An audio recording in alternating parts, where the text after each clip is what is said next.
update natin para sa lagay ng ating panahon.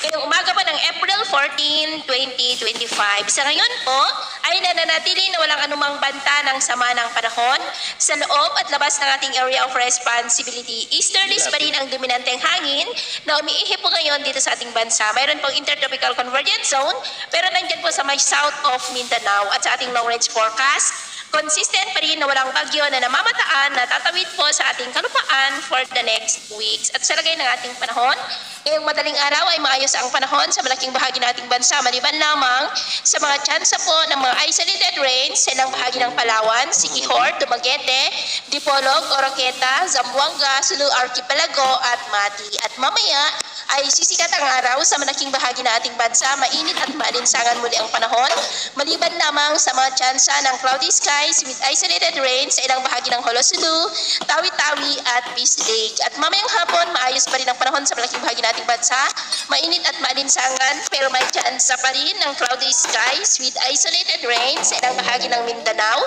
Pangasinan, Quezon at Aurora. Kaya kung lalabas tayo sa ating mga tahanan, ugaliin lamang po natin lagi ang magdala ng kahit na anong panangga natin sa init ng araw at proteksyon na rin po sa mga biglaang buhos ng ulan.